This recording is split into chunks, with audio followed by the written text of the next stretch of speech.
I'm Russ Rapp, and this is my YouTube channel about non-duality. So thanks for joining me today. I wasn't sure exactly what I wanted to talk about, but I had some thoughts going on in my head and I hit the play button, so here we are. I guess the idea of these sessions aren't to have a real polished presentation about non-duality, because you could literally cover it in 2 words, not 2. But I think it's good to connect with people, because I think a lot of times the mind always wants to find new meaning, is never satisfied with the current status of your belief system, and there's always more people that are new to non-duality topics. So here we are, we're talking about non-duality, and I think what I wanted to cover today is, because right now it's Friday, yay, and this is when I'm recording. Who knows when you're going to be watching this video, but to you right now is whatever time it is where you're at in this very moment. Right now in the world, it could be Saturday in other places, so really time doesn't really matter at this point, because it's really the meaning that you're drawing from this video and what you get out of it, regardless of the whole idea of time and space. So welcome, you are here now, like you've always been. So I like to say "so" as a transition a lot. But I wanted to talk about this idea of awakening and how I became awakened and how you can become awakened. And if you watch any of my other videos, you probably realize already that there's no moment in time where everything is going to be solved for you and now you're an awakened, enlightened being and all of the world's earthly problems won't affect you. It's not really how anything works. I think when people say that in regards to non-duality, I think it's really talking about the idea of just not really giving a crap. And you know, how do you get to that place? I don't really know. I think for me, you know, going through life and realizing that people's opinions were based on things that didn't really matter, I think that helps. And going down the rabbit trail, the rabbit hole, and realizing that the coping mechanism of my personality of trying to find meaning and concepts and holding on to ideas really doesn't get you where you want to be. And so there's that. But I think when it comes to this idea of awakening and not giving a crap, when you start getting into non-duality, the whole notion of non-duality is of being non-attached. And so the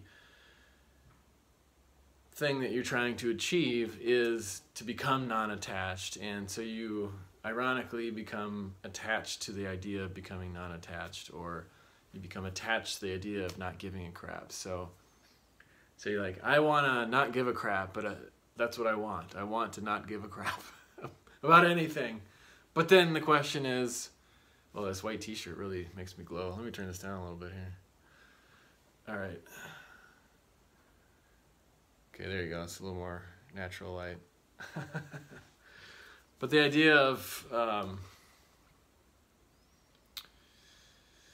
not giving a crap, that's just another illusion that the mind, it's just the same mind game that always gets played over and over again.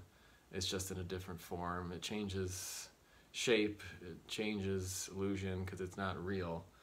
And so the mind wants to come up with an idea that you can glom onto, and the idea of being non-attached, or, you know, not caring presents itself. But then when you see people that are non-dual masters, I say that with a lot of love, when it becomes when things happen, you have feelings or thoughts, it's like, well, it's not me. And so the description is, well, it's not me having these thoughts or these feelings. And so it's an easy way to kind of rationalize away to some extent what's happening. Because when people are looking at non-duality, they're thinking, well, I want to feel peace. And if I'm feeling angry or upset, I don't want that. And so you look at people that are enlightened or awakened, and like, well, they probably feel at peace all the time, super easygoing, but why are they upset or why are they mad? And if you were to ask them, it's like, well, who is upset? Who is the me? I'm not attached to this idea, this concept of me. So yes, there's anger presenting itself. Yes, there is sadness manifesting, but it's really the attachment of the yada yada, blah blah blah. And so from someone that is attached to the separate self, meaning your personality, that just doesn't really click. It doesn't make any sense, and it's not really supposed to.